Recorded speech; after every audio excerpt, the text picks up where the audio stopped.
मेरे गुरु महेश्वर शिव को मेरा प्रणाम है।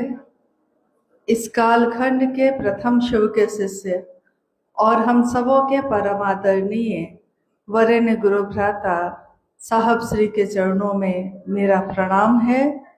शक्ति स्वरूपा माँ नीलम आनंद जी के चरणों में मेरा प्रणाम है और मेदिनीपुर के इस स्थान पे उपस्थित आप सभी गुरु भाई गुरु बहन के चरणों में मेरा प्रणाम।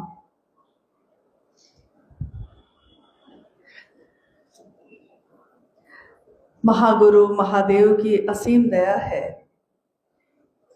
कि हम सभी इस जीवन में शिव को अपना गुरु बना सके।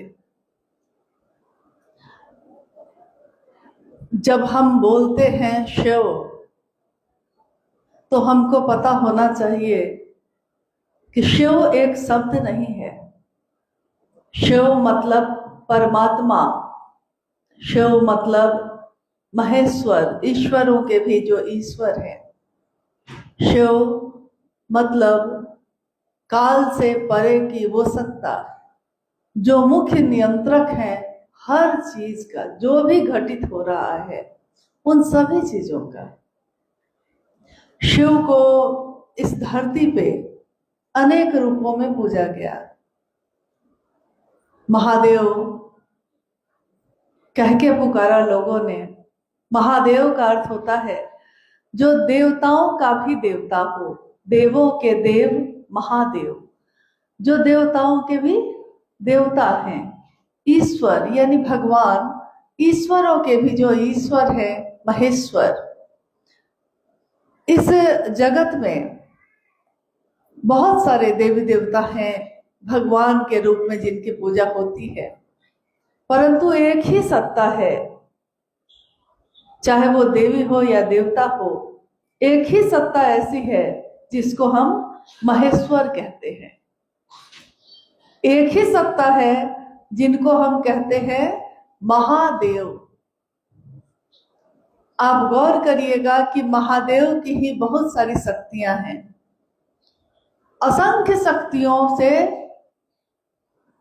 साम्राज्य है शक्तियों का, परंतु एकमात्र महाकाली को, मां काली को महाकाली कहा जाता है, फिर और किसी को नहीं कहा जाता, क्योंकि काली समय की सीमा से परे की देवी है। काली उस समय की देवी मानी गई है जब ये दुनिया बनी ही नहीं थी। शिव अपनी शक्तियों के साथ सुसुप्तावस्था में थे, जैसे कि सारी शक्तियां हैं परंतु शांत हैं। शक्तियों का प्रकटीकरण नहीं है। जिस तरह जब हम कमरे में लगे हुए स्विच बोर्ड पे जब हम किसी स्विच को दबाते हैं तो बल्ब जलता है। जब बल्ब जलता है तो हम कहते हैं कि रोशनी हो गई। क्या ये रोशनी थी पहले से कि नहीं थी? थी, ऊर्जा के रूप में, करंट के रूप में, बिजली के रूप में, लेकिन ये प्रकट नहीं थी, सामने नहीं थी। तो जब हम बिजली का स्विच दबाते हैं तो वो ऑन होता है यानी प्रकट होता है, तो हमको रोशनी दिखाई देती है। कोई पंखा चलता है, एसी चलता है, सारी चीजें चलती हैं। सारी चीजें जो चल रही हैं सबका प्रकटीकरण अलग अलग दिख रहा है।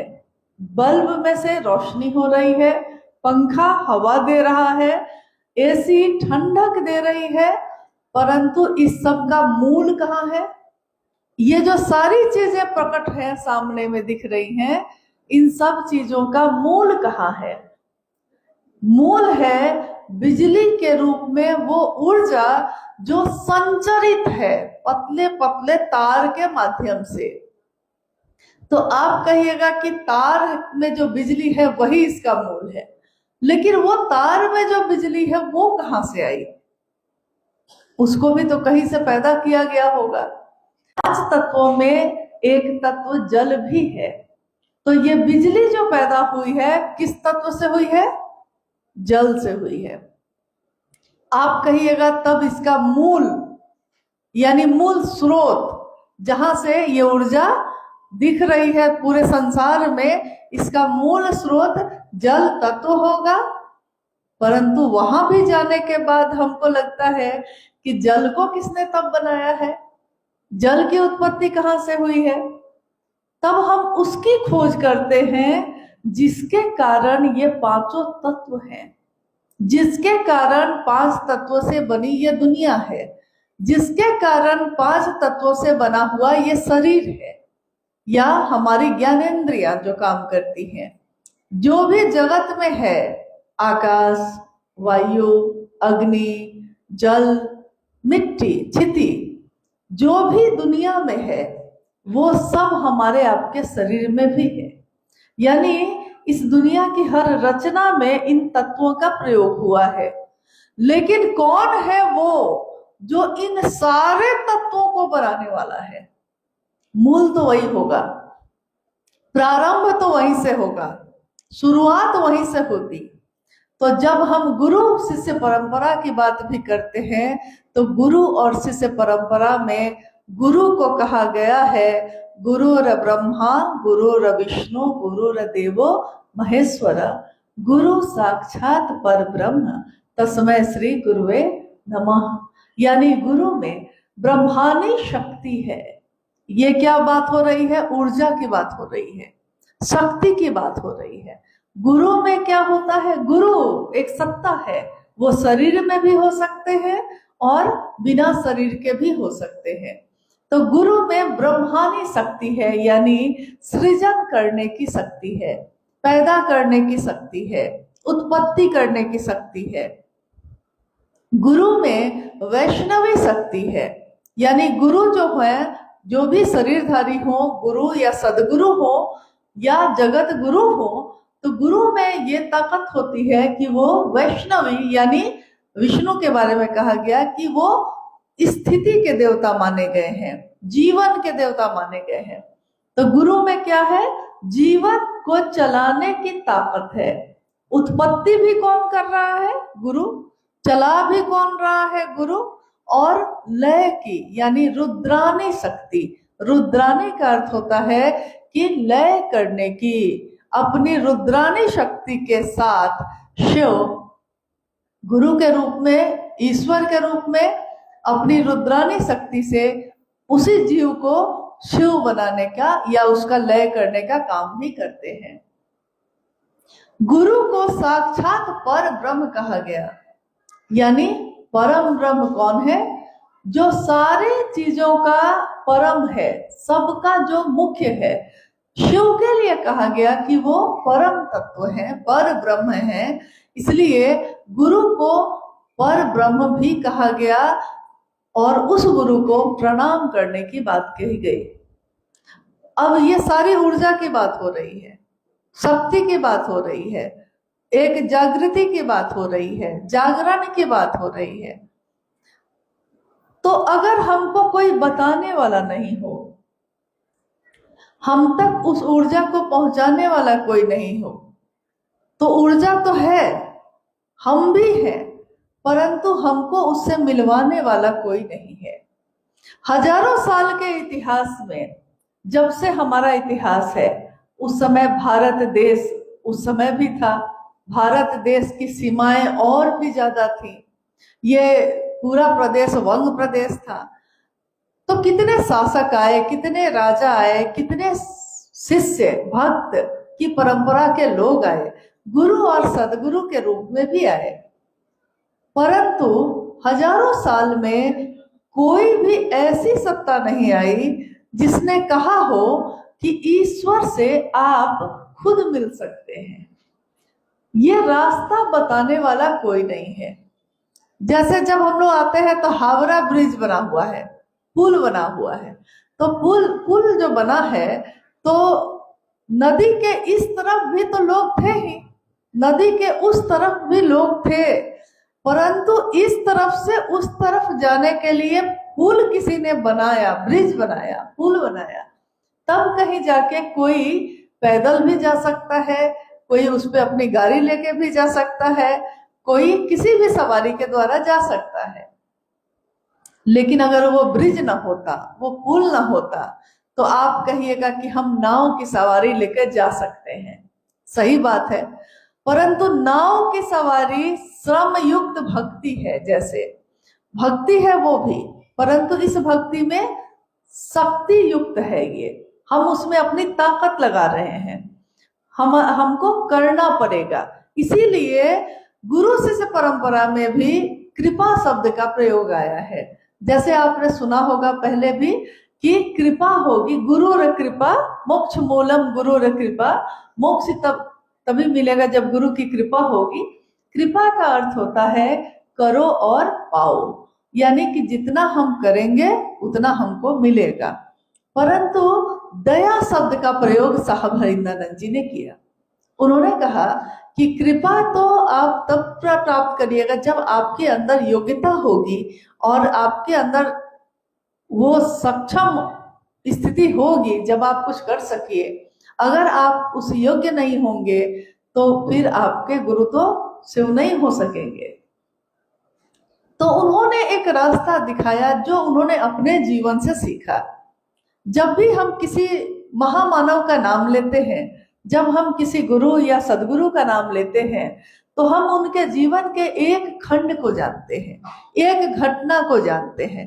जैसा अभी आपने सुना कि बंगाल के ही महासाधक रामकृष्ण परमहंस जी के बारे में बात हुई, तो उनके जीवन को किसने जाना, कितना जाना? हम या आप अगर आज उनका उदाहरण दे सकते हैं तो उतना ही देते हैं जितने जानकारी हमको होती है।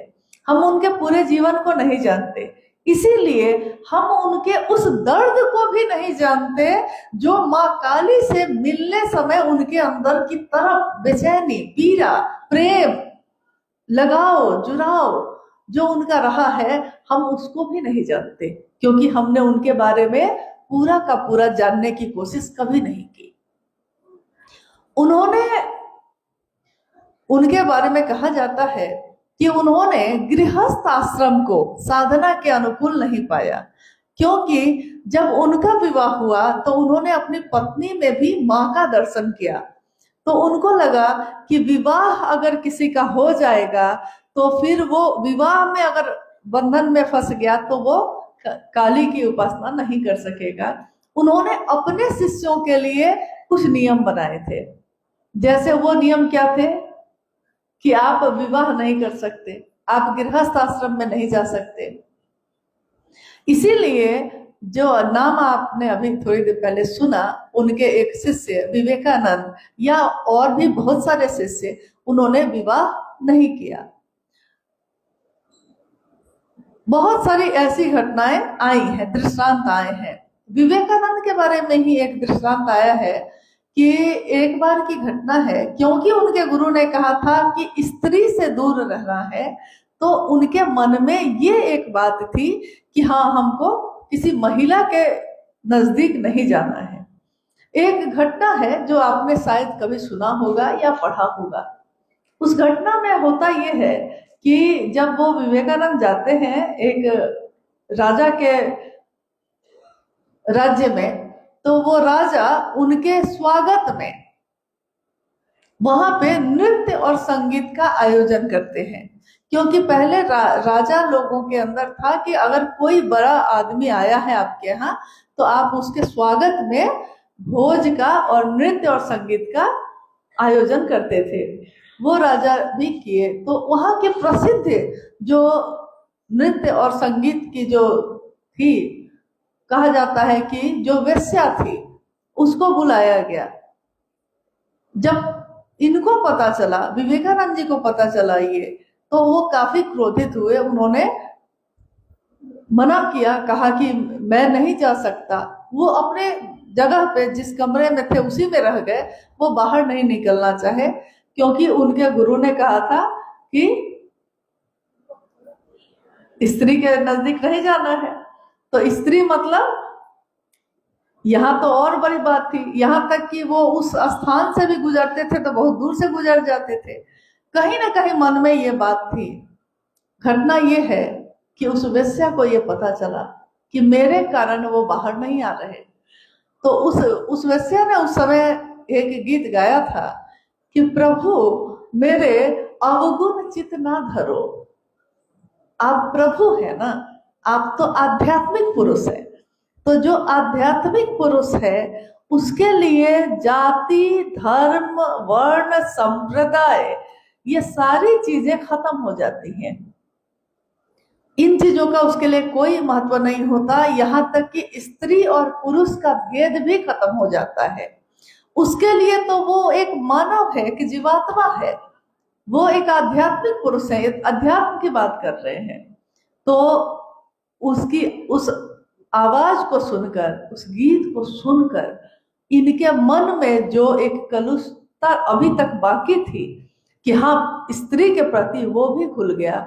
और उन्होंने कहा ये कि मुझसे भूल हुई नहीं, मेरे गुरु ने तो इससे ऊपर की बात की, मैं ही ना समझ सका। तो उसके बाद कहा जाता है कि ये भेद भी उनके मन से मिट गया कि स्त्री या पुरुष का भी, कोई भी आध्यात्म की बात जब करेगा तो कभी भी किसी जाति की बात नहीं करेगा, वो कभी धर्म की बात नहीं करेगा। हिंदू, मुस्लिम, सिख, ईसाई, ये जो धर्म है, संप्रदाय है, उनकी बात नहीं करेगा। शिव शिष्यता का जो धर्म कहा जा सकता है वो कुछ ऐसे हम समझ सकते हैं। शिव शिष्यता क्या है? शिव को गुरु मानकर हम क्या करते हैं? जिस तरह आपने देखा होगा वायु का धर्म क्या है, हवा का धर्म क्या है? ठंडक देना, प्राण देना। हवा का धर्म है प्राण देना, वो आप में भेद नहीं कर सकता। जल का धर्म क्या है? जल का धर्म है कि वो आपके जीवन की प्यास को बुझाएगा। आपको प्यास लगती है, वो प्यास को बुझाएगा। अग्नि का धर्म क्या है? अग्नि का धर्म है कि वो आपको अपनी दाह, अपनी दहक, अपनी तपिश देगी। अग्नि का यही धर्म है। मिट्टी का क्या धर्म है? मिट्टी का यही धर्म है कि वो हमको पोषण देगी, वो अन्न और अनाज उपजाएगी ताकि हमारी भूख खत्म हो सके। इसीलिए धरती को माँ का दर्जा दिया गया। 5 तत्वों में मिट्टी तत्व को, धरती को माँ कहा गया, क्योंकि माँ पोषण देती है, जीवन देती है। इसलिए तो ये सारी चीजों में सबका धर्म क्या है? तो हमको ये सोचना होगा कि जब हम अपने जीवन को जी रहे हैं और हमने किसी के कहने से या किसी के समझाने से शिव को अपना गुरु बनाया है, तो शिव को गुरु बना के हम सभी लोगों का, शिव के शिष्यों का धर्म क्या है? शिव शिष्यता का धर्म क्या है? तो साहब श्री ने कहा कि शिव शिष्यता का धर्म है मानव का मानव से प्रेम होना। और अगर शिव से आपको प्रेम होगा तो जीव से भी होगा। शिव से प्रेम होगा तो उनकी हर चीज से होगा। कहते हैं कि हम जिसको प्रेम करते हैं, जिसको हम मोहब्बत करते हैं, उसको छूकर अगर हवा भी आती है, मेरे महबूब को छूकर जो हवा आती है, हम उस हवा को भी सलाम करते हैं, क्योंकि मेरे महबूब को छू के आई है। यानी शिव को अगर हम प्रेम कर सके तो शिव से लगा हुआ कुछ भी हो, कोई भी चीज हो, हमको उसके लिए भी प्रेम होगा। इसीलिए जगत में रहने वाले हम और आप, जब हमारे अंदर बांटने को अब कुछ भी नहीं रहा। कभी ऐसा था प्राचीन समय में कि सारे इंसान, सारे मनुष्य एक जैसे ही थे, जंगलों में रहते थे, पहाड़ों पे रहते थे, कंदराओं में रहते थे, फल फूल खाते थे, नदियों से पानी पीते थे। उनके अंदर तो कोई भेदभाव नहीं था, सब एक साथ रहते थे और कोई किसी का शत्रु नहीं था। परंतु धीरे धीरे जमाना बदला, दुनिया बदली, और इस दुनिया में जाति आए, धर्म आए, वर्ण आया, संप्रदाय आया, और इतना ज्यादा आया कि आज जैसे हम कहते हैं कि यहाँ से अगर झारखंड से बंगाल आए तो हम कहते हैं बंगाल आए। यानी सीमाएं बन गई हैं, सीमा बन गई, हम अलग अलग जैसे हो गए। भाई भाई के साथ बंटवारा कर रहा है। जमीन का एक टुकड़ा अगर किसी को दिया जाए और वो 2 भाई में बांटा जाए, फिर उस 2 भाई के और पुत्र हो, पुत्री हो, उसमें भी बांटा जाए, एक दिन तो ऐसी स्थिति आएगी ना कि बांटने को कुछ भी नहीं बचेगा। क्योंकि कितना बांटिएगा? 2 एकड़ को 1-1 एकड़, फिर उसका भी आधा, फिर उसका भी आधा, फिर उसका भी आधा। तो एक दिन हमारी स्थिति ऐसी होती है जब बांटने को भी अब कुछ नहीं बचा। तो फिर से जब शिव जीव बना तो एक दिन जीव शिव भी बनेगा। इसीलिए शिव की शिष्यता, गुरु बनाने की जो परंपरा है शिव को, ये जो साहब श्री के द्वारा शुरू हुई, ये गुरु की दया से जीव से शिव होने की क्रिया है, प्रक्रिया है। हम में से, आप में से बहुत लोगों ने हो सकता है 5 साल पहले महादेव को गुरु बनाया हो, 10 साल पहले बनाया हो, किसी ने 1-2 महीने पहले बनाया होगा। आपको लगता होगा कि आखिर शिव शिष्यता जब शुरू हुई थी तो कितने लोग थे, कौन लोग थे? आपने सुना है इसके बारे में? कभी सुना है? किसी से साहब दीदी के बारे में सुना है? क्योंकि जब तक कोई एक दूसरे से अपनी बातों को बांटता नहीं है तब तक हम उस बात को समझ नहीं पाते। साहब और दीदी तो जन्म की तिथि या विवाह की तिथि, शिव को गुरु बनाने की तिथि तो हम बता सकते हैं कि हाँ भाई, जब वो शरीर में आए तो 31 अक्टूबर 1948 को उनका जन्म हुआ, सिवान के अमलोरी नामक ग्राम में। माँ नीलम आनंद जी का जन्म हुआ पलामू में, एक जगह है मनातूगढ़। मनातूगढ़ में एक राज परिवार की बेटी के रूप में उनका जन्म हुआ 27 जुलाई 1952 को। साहब श्री का जब जन्म, जिस दिन जन्म हुआ था उस दिन दीपावली थी, इसलिए साहब श्री का जन्म हम दीपावली के दिन भी मनाते हैं, हिंदी तिथि से। माँ नीलम आनंद जी का जन्म जब हुआ उस दिन नाग पंचमी थी, और बच्चे के जन्म के बाद उस बिस्तर के नीचे सांप के बच्चों का झुंड था पूरा। परिवार के लोग घबरा गए थे कि ये कहाँ से आया, कैसे आया। शिव और उनकी शक्तियां जब उतरती हैं धरती पे तो कुछ ऐसे लक्षण, कुछ ऐसी बातें प्रकट होने लगती हैं जिसको उस समय लोग नहीं समझ पाते, कालांतर में समझते हैं, समय के अंतराल में समझते हैं। परंतु तब तक बहुत देर हो चुकी रहती है। आप शरीर जिस तरह मिल सकते थे, अब आपको मन से ही मिलना होगा। शिव से भी मन से ही मिलना पड़ता है। तो साहब श्री का जन्म और दीदी का जन्म तो हुआ स्थिति में, उनका विवाह हुआ 22 मई 1972 को मनातूगढ़ में। परंतु साहब और दीदी के जीवन के बारे में हम लोग बात करने लगेंगे तो कुछ घंटे तो जरूर लग जाएंगे, तो समय का अभाव भी है, इसको हम लोग थोड़ा कम पे बात करते हैं कि ठीक है, एक जीवन उनका चला, आगे बढ़ा है। 12 साल की आयु में 1961 में वो शमशान के तरफ मुड़ जाते हैं। चमत्कार सीखने के इच्छा से उनके अंदर एक बेचैनी जो पैदा होती है, तो शमशान की भूमि पे वो जाने लगते हैं। शमशान में आपको कहा जाए जाने के लिए तो जाइएगा, दिन में भी अकेले, दिन में अगर अकेले कोई कहे तो जाने से घबराएंगे। क्यों घबराएंगे? दिखाई कुछ भी नहीं दे रहा है, लेकिन मन में एक भय है, भय की वृत्ति है कि भूत प्रेत पकड़ लेगा, क्या पता चुड़ैल हो, पिशाच हो, महाप्रेत हो, क्या होगा पता नहीं। तो हम दिन के उजाले में भी उस जगह पे नहीं जाना चाहते जहां 12 साल की आयु में साहब हरिंद्रानंद जी रात के अंधेरे में आधी रात में जाने लगे थे। लेकिन ये समझना होगा कि एक बच्चे की मानसिक स्थिति उस समय कैसी थी। अगर मानसिक स्थिति बहुत मजबूत नहीं होगी तो वो कभी भी इस काम को नहीं कर सकते।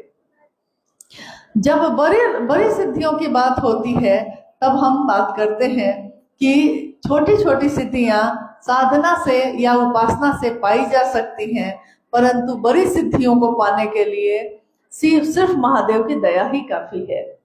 सन 1974 में नवंबर के महीने में एक रात्रि में आरा के गांगी शमशान में साहब श्री ने महादेव को अपना गुरु बनाया था, और उन्होंने अपनी पत्नी नीलम दीदी से चिट्ठी के द्वारा ये लिख के बताया कि नीलम, मैंने शिव को अपना गुरु बना लिया, तुम भी शिव को अपना गुरु बनाओ। माँ नीलम आनंद जी ने शिव को अपना गुरु बनाया और उसके बाद के 8 वर्ष बीत गए। 8 वर्षों के बाद 8 वर्षों में कितनी बातें हुई होंगी, हमारे जीवन में 8 वर्षों में कितनी बात हो जाती है। तो साहब दीदी के जीवन में भी हुआ होगा।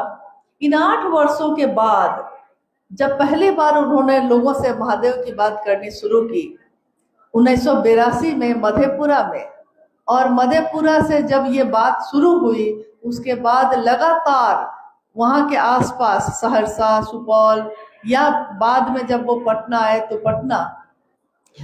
देखिए, जब पहली बार मतलब आप लोग सब कोई मेदिनीपुर से हैं, सारे लोग मेदिनीपुर से हैं, कहाँ कहाँ से हैं? झारग्राम से हैं, रामगढ़, अच्छा, और खड़गपुर से भी कुछ हैं आप लोग हैं। हाँ ठीक है, अच्छा ठीक ठीक। देखिए, हाँ, अपनी अस्वस्थता के बावजूद हम लोगों ने ये समय जो निकाला है, हाँ ठीक है।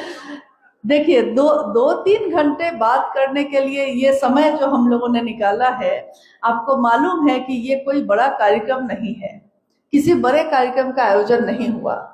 क्योंकि अगर बड़े कार्यक्रम का होता तो बाहर के बाकी जिलों के लोग भी आते, लेकिन हम लोगों ने इसलिए ये समय निकाला है ताकि हम लोग इस पे बात करें कि शिव को जो हम लोगों ने गुरु बनाया है, ये गुरु बनाने की परंपरा जो साहब श्री के द्वारा शुरू की गई, शिव को सीधे गुरु बनाने की, और गुरु बनाने में सहायक जो क्रिया है, तीनों सूत्र, उस पे हम लोग बात कर सके।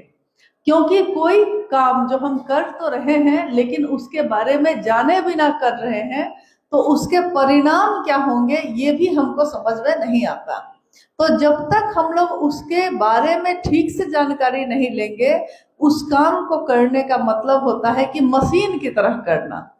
तो मशीन की अपनी कोई संवेदना नहीं होती।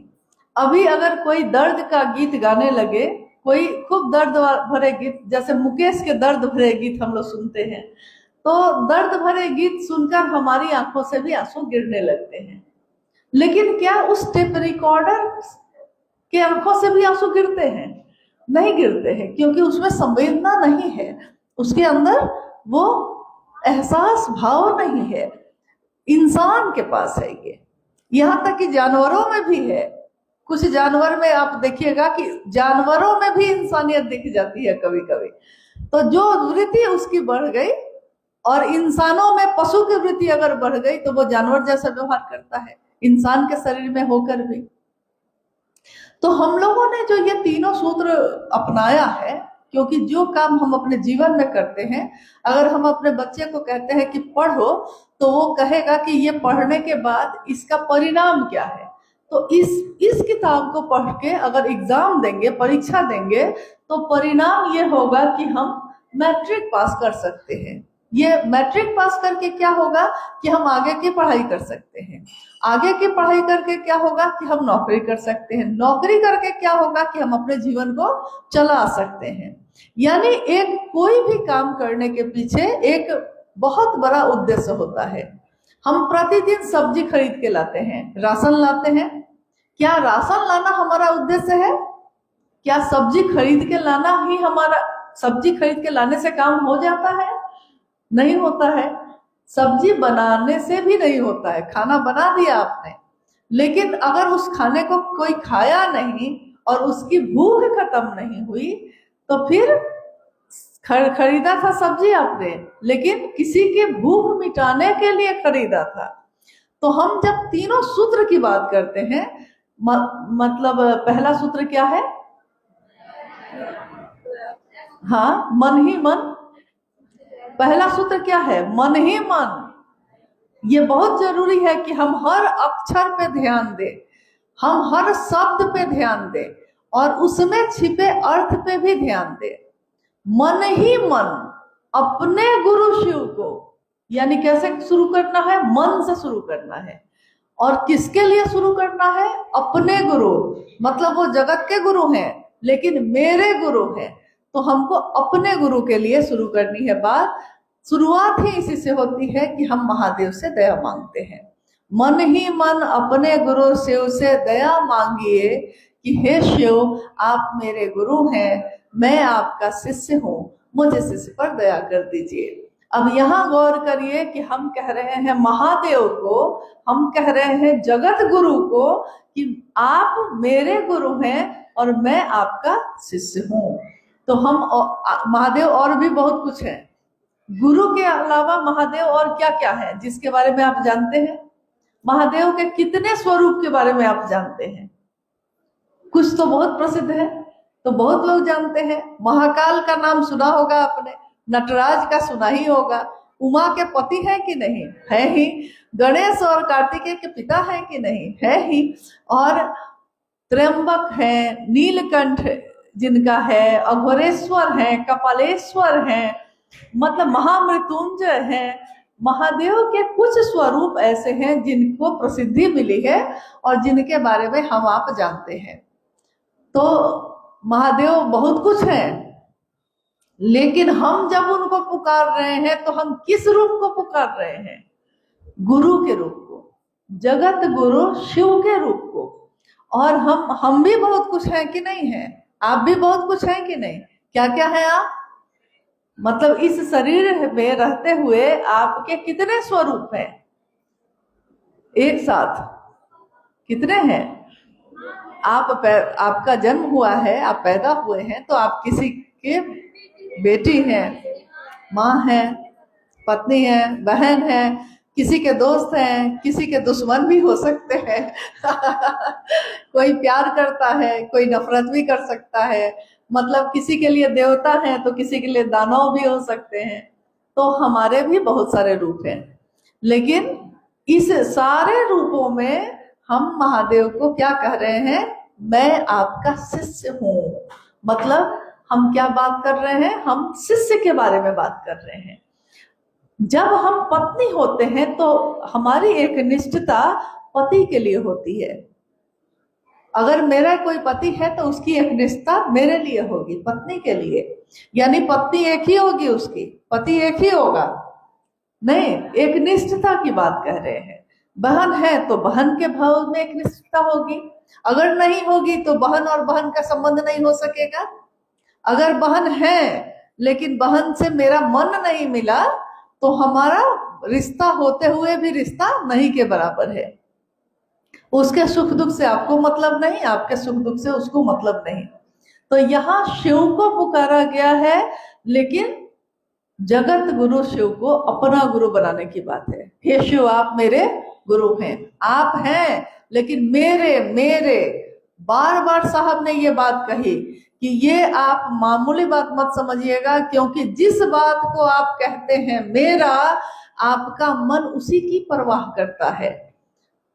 दुकान में कपड़ा है, आपको परवाह नहीं, दुकान में आग भी लग जाए तो आपको कोई परवाह नहीं, लेकिन आप खरीद के ले आए हैं तो आपकी सारी है, तो अब उसके छोटे से छोटे चीज पे आपका ध्यान है।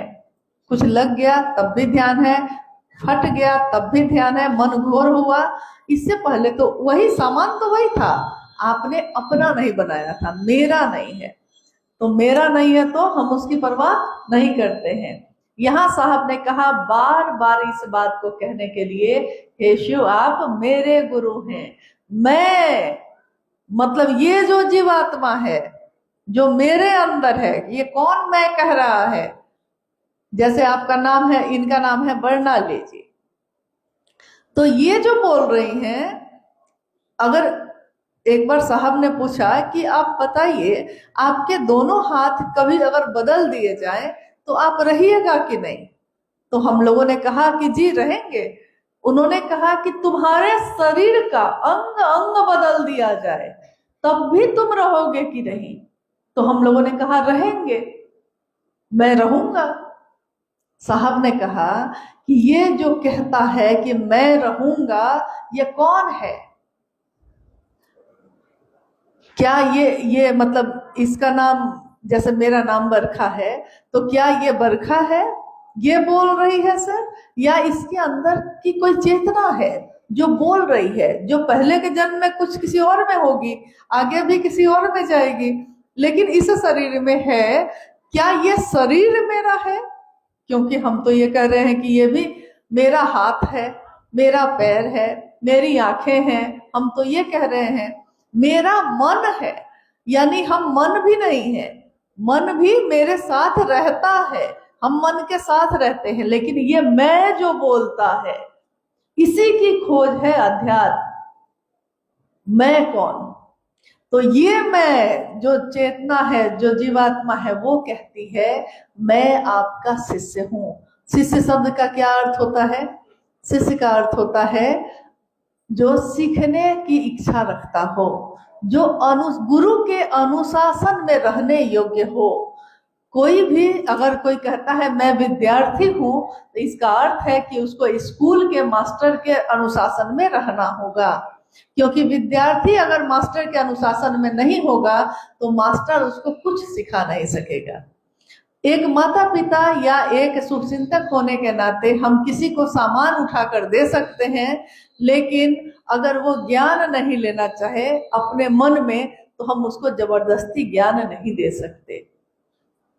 अगर हम लोग यहाँ बैठे हैं सब कोई, और हम बात कर रहे हैं आपसे, अगर अभी कुछ गुरु भाई गुरु बहन में बात किए, वो बोल रहे हैं, मैं भी यहाँ बैठी हूँ, आप भी बैठे हैं, लेकिन अगर वो बोल रहे हैं हम सुनना नहीं चाहें, तो हम शरीर से रह के भी नहीं सुनेंगे।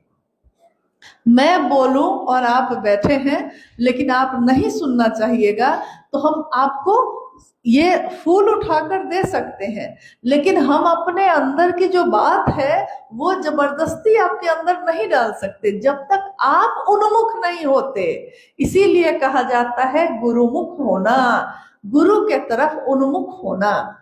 तो गुरु की तरफ हम उन्मुख कौन होगा? मेरा मन होगा। मेरा मन, मन क्या है? जो अदृश्य है, दिखाई नहीं देता। मन की खोज कभी आपने सोचा कभी अकेले में बैठ के कि ये मन है क्या, जो कभी मिलता ही नहीं है और सब कुछ वही कंट्रोल करता है, हमको नियंत्रित वही करता है, लेकिन हमसे मिलता कभी नहीं है। तो साहब ने कहा कि यही मन सूक्ष्म है और शिव का ज्ञान भी सूक्ष्म है। तो सूक्ष्म चीज के लिए सूक्ष्म पात्र ही चाहिए, क्योंकि हाथ से आप कोई सामान पकड़ सकते हैं, लेकिन ज्ञान एक ऐसी चीज है जो आपके मन में ही उतरेगी। और ज्ञान दिमाग की चीज नहीं है, ये दिल की चीज है। दिमाग से आप कोई भी काम करिएगा उसकी सीमा है, कुछ सीमा के बाद वो खत्म हो जाएगा, लेकिन दिल की सीमा है, ऐसा आपने कभी सुना है? दिमाग से कोई, जैसे कल रात में हम लोग बात कर रहे थे कि दिमाग का काम है व्यापार करना, बिजनेस करना, नौकरी करना, तो आप जो है 8 घंटे की नौकरी के बाद थक जाते हैं, लेकिन क्या आप जिसको प्यार करते हैं, प्रेम करते हैं, उससे 8 घंटा प्रेम करने के बाद थक जाते हैं? नहीं थकते। उससे तो जीवन भर भी प्रेम करते रह गए तो नहीं थके, क्योंकि दिल कभी थकता नहीं है, दिमाग थकता है। दिमाग से कोई भी काम करिएगा तो थकावट होगी, मन नहीं लगेगा।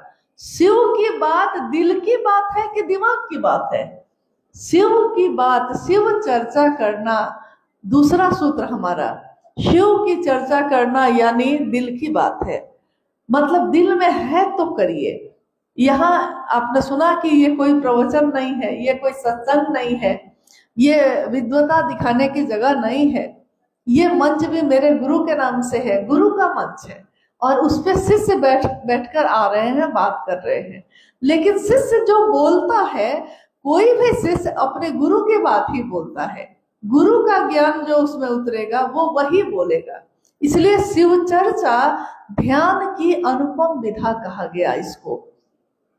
जब पहला सूत्र हम लोग करते हैं उसको कहा गया स्वस्फूर्त जागरण के लिए, यानी हमारे अंदर ये महादेव के लिए शिष्य भाव जग जाए, प्रकट हो जाए, बिजली का स्विच जो है दब जाए, ताकि बिजली जल जाए, ये दब जाए, इसके लिए है पहला सूत्र। महादेव मुझ शिष्य पे दया करिए, दया करिएगा तभी मेरे अंदर शिष्य भाव जगेगा, और शिष्य भाव जगेगा तो हम शिव की बात करेंगे।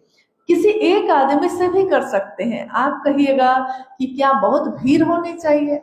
ऐसा बिल्कुल नहीं है। महादेव की बात करने के लिए एक आदमी भी काफी है, क्योंकि अगर एक व्यक्ति के हृदय में भी शिव उतर गए, शिव की स्थापना हो गई तो वो खुद अपने आप में चलता फिरता मंदिर है। मंदिर की स्थापना होती है तो वो एक ही जगह होती है, लेकिन दिल में जब मंदिर बनता है तो वो पूरे में घूमता है, जहां जाता है वहां अपने गुरु के नाम का दिया जलाता है। इसीलिए शिव शिष्यों को चलता फिरता मंदिर होने की संज्ञा भी दी जाती है कि ये कौन लोग हैं जो जहां जाते हैं अपने गुरु के नाम का दिया जलाते हैं। और अपने गुरु को हम क्या दे सकते हैं? अब कर्मकांड की बात अगर हम करें तो क्या दे सकते हैं? कृतज्ञता, यानी मेरे गुरु हो गए महादेव, तो कृतज्ञ होकर हम शिव की बात करते हैं। इसलिए शिव चर्चा यानी दूसरे सूत्र को, इसका परिणाम क्या है? शिव की चर्चा करने का परिणाम क्या है कि हमारा मन अब एकदम ध्यान में अवस्थित है। आप कहिएगा कि हमने बैठकर ऐसे तो ध्यान लगाया नहीं, आंखें तो बंद की नहीं और मंत्रों का जप किया नहीं, तो ध्यान हुआ कैसे? अभी आप बताइए तो, अभी जब हम लोग बात कर रहे हैं, आप सुन रहे हैं, आपको और कुछ भी याद आ रहा है? कुछ भी नहीं, क्योंकि मुझको भी नहीं याद आ रहा है। लेकिन जीवन में बहुत कुछ है मेरे भी, आप नहीं जानते। आपके जीवन में भी बहुत कुछ है, मैं नहीं जानती। लेकिन अभी जो ये कहते हैं, कहते नहीं है कि साहब हमेशा बोले कि लग जा गले कि फिर ये हंसी रात हो न हो। लग जा गले यानी गले लग जाओ, क्या पता ये हंसी रात फिर होगी कि नहीं होगी, शायद इस जन्म में फिर मुलाकात हो कि ना हो। कोई नहीं जानता इस जन्म में फिर हमारी मुलाकात होगी कि नहीं। ये महादेव की दया होगी तो होगी, उन्हीं की दया होगी तो नहीं भी होगी। तो लग जा गले की बात कही जा रही, यानी कि ध्यान की अनुपम विधा कहा गया शिव चर्चा को। शिव चर्चा जब भी कोई करता है या शिव चर्चा जब भी कोई सुनता है तो उसका पूरा का पूरा ध्यान महादेव पे जाके टिक जाता है और उसका ध्यान फिर और किसी चीज पे नहीं जाएगा। जैसे अभी थोड़ी देर पहले कुछ लोगों की ट्रेन थी, वो उठे, अगर वो उठे भी और उनकी ट्रेन है तो भाई स्वाभाविक है उनको जाना पड़ेगा, लेकिन हमारी ट्रेन नहीं थी तो हमको उनके पीछे घूमने की जरूरत नहीं थी। नहीं, उनकी अपनी यात्रा है, मेरी अपनी यात्रा है, आपकी अपनी यात्रा है। तो शिव चर्चा क्या है? ध्यान की अनुपम विधा, यानी ध्यान अगर लगाना है तो सबसे सुंदर विधा है, क्योंकि इससे पहले जितनी भी स्थापित विधियां हैं उसमें गृहस्थ छोड़कर जाने की बात है। घर छोड़कर पहाड़ पे जाइए, जंगल में जाइए, साधना उपासना करिए, ध्यान लगाइए, अकेले एकांतवास करिए। और हमारे आपके साथ ये संभव है? कितने लोग घर छोड़ सकते हैं? कितने लोग पहाड़ और जंगल में जाके बैठ सकते हैं? लेकिन अगर जरूरी होता, ईश्वर से मिलने के लिए जंगल में जाना ही जरूरी होता, तो ईश्वर भगवान शिव गृहस्थों के भी साकार आदर्श है। भगवान शिव एकमात्र, गौर करिएगा, अन्य देवी देवता बहुत सारे हैं, लेकिन आपने पति पत्नी और बच्चों के साथ की तस्वीर अगर देखी होगी तो सिर्फ शिव की देखी होगी। इसलिए शिव को गृहस्थों का साकार आदर्श भी कहा जाता है, और इसीलिए गृहस्थ में रह के भी शिव को पाया जा सकता है। ये तीन विधा के द्वारा हम अपने गृहस्थ आश्रम में सारा कुछ करते हुए, सुख और शांति के साथ रहते हुए अपने गुरु शिव से अपना ऐक्य सुनिश्चित कर सकते हैं। मेरा मन साधु बन सकता है, साधु शरीर नहीं बनता, साधु गेरुआ वस्त्र नहीं बनता, साधु रुद्राक्ष की माला नहीं बनती, साधु हमारा मन बनता है। और अगर हमारा मन साधु होगा तो हमारे आचरण में भी दिखेगा। ये आचरण में क्या होगा कि किसी से शिकायत नहीं, किसी से शिकवा ना होगा, मतलब सब अपने ही हैं। हाँ ठीक है, अब मेरा भाई ऐसा ही है तो ऐसा ही सही, मेरी बहन ऐसी है तो ऐसी ही सही। हम लोग 4 भाई बहन थे, हम लोग सब अलग अलग तरीके के थे, तो कभी शिकवा नहीं हुआ, कभी ये नहीं सोचा कि छोड़ देंगे, क्योंकि ये मालूम है कि मेरा भाई है तो छोड़ने का तो सवाल नहीं है। तो जैसा है वैसे ही उसके साथ हमको रहना है। तो हमारे गुरु भाई गुरु बहन में भी हो सकता है आपस में आपको लगता होगा कि किसी से मेरा मन नहीं मिल रहा है या कोई मेरे विचार के अनुसार नहीं चल रहा है, तो यहाँ हमको ये सोचना होगा कि मन में हो कोई मलाल तो मूर्ख निकाल दे, संचित क्रियमान प्रारब्ध कदमों में डाल दे। महादेव के कदमों में डाल के इसको मामला खत्म किया जा सकता है। यानी गृहस्थ आश्रम में रहकर आध्यात्म की चरम ऊंचाई को छुआ जा सकता है। इसीलिए जगत गुरु शिव ही मेरे आपके गुरु हैं, क्योंकि एकमात्र जगत गुरु में ही ये सामर्थ्य है कि वो निविड़ अंधकार में परिचेतना को भी उठा सकते हैं। हर गुरु या सदगुरु के पास नियम है, बंधन है। सदगुरु श्रेणी में भी, जैसे अभी मैंने कहा सदगुरु श्रेणी में रहे, लेकिन आप विवाह नहीं कर सकते। कोई सुरा और सुंदरी के लिए मना किया, कोई गृहस्थ आश्रम के लिए मना किया, यानी कि कोई ब्रह्मचारी बन के आने के लिए कह रहा है, कोई इस वर्ग के हैं, इस जाति के हैं, इस धर्म के हैं, तब हम आपके गुरु होंगे। लेकिन क्या जगत गुरु शिव ये कह सकते हैं? क्या जगत गुरु शिव किसी के लिए भी, शाकाहारी हो, मांसाहारी हो, अलग अलग रुचि का हो, विसंगतियों में भी संगति की स्थापना करते हैं शिव। तो शिव किसी को नहीं कह सकते कि मैं आपका गुरु नहीं बनूंगा। तो महादेव एक ऐसे गुरु हैं जिनके सामने हमको बहुत योग्य बनने की जरूरत नहीं है। हम जैसे हैं महादेव वैसे ही हमको स्वीकार कर सकते हैं, और एकमात्र वही कर सकते हैं, बाकी कोई गुरु ऐसा नहीं कर सकते। इसलिए शिव को गुरु बनाने के बाद साहब श्री ने कही। और तीसरा सूत्र भी हम करते हैं, महादेव को प्रणाम तो करते ही हैं। कोई भी किसी को भी प्रणाम करते हैं हम, तो गुरु को तो प्रणाम करेंगे ही करेंगे। कैसे करते हैं आप लोग? कैसे करते हैं प्रणाम? मन ही मन करते हैं, सांस पे करते हैं, माला पे भी करते हैं, सांस पे भी करते हैं। अच्छा, उंगली पे करते हैं, गिन के करते हैं,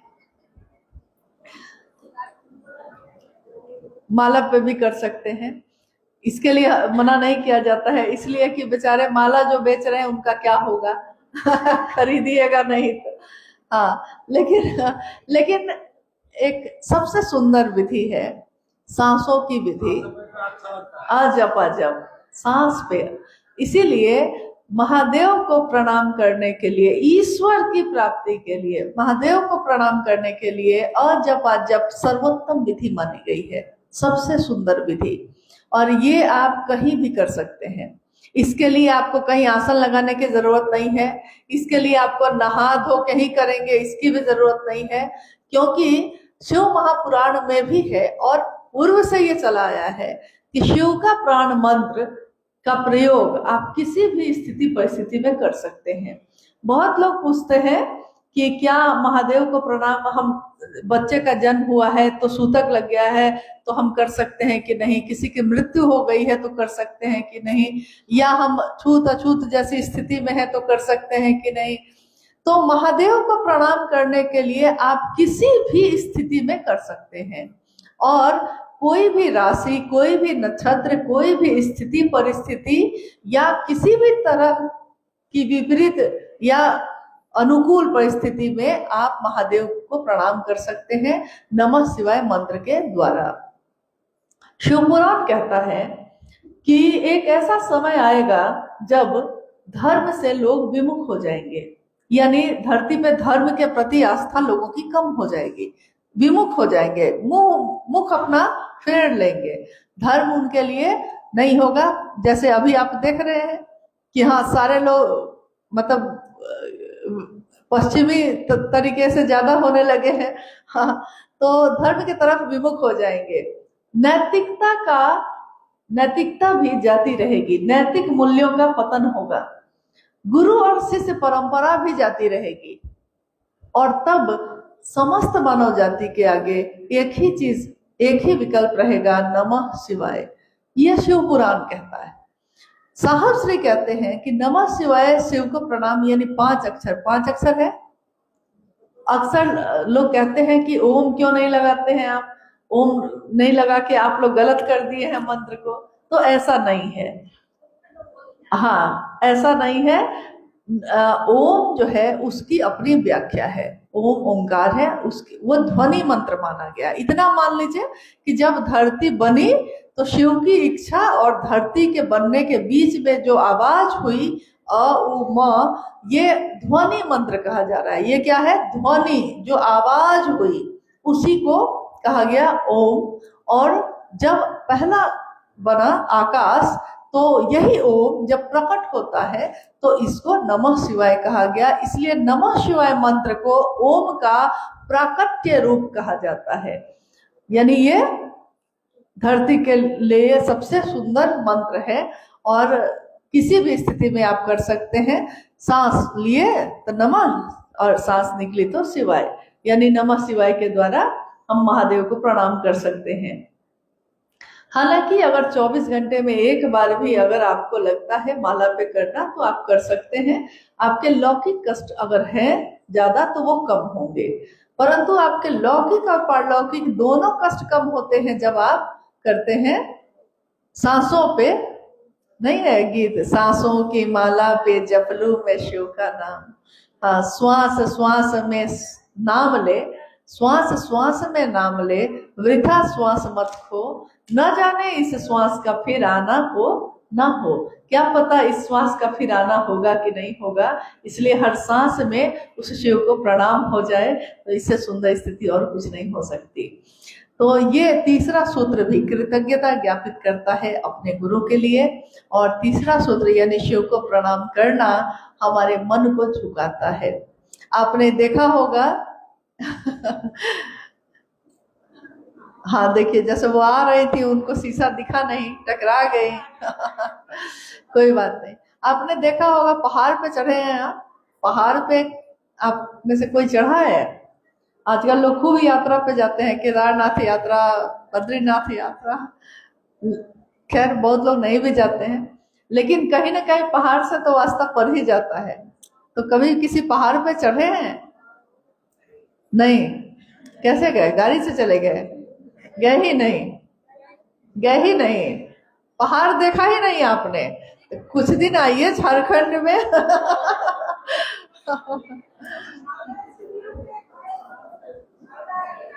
हाँ, झालदा के पास तो पहाड़ है। देखिए पहाड़, लेकिन आपने तस्वीर तो देखी होगी, आपने उसका वीडियो तो देखा होगा, फिल्मों में देखा होगा, कहीं तो देखा होगा। पहाड़ यानी ऊंचाई की जगह है। तो जब हम पहाड़ पे चलते हैं तब, और जब हम समतल पे चलते हैं तब क्या अंतर है दोनों में?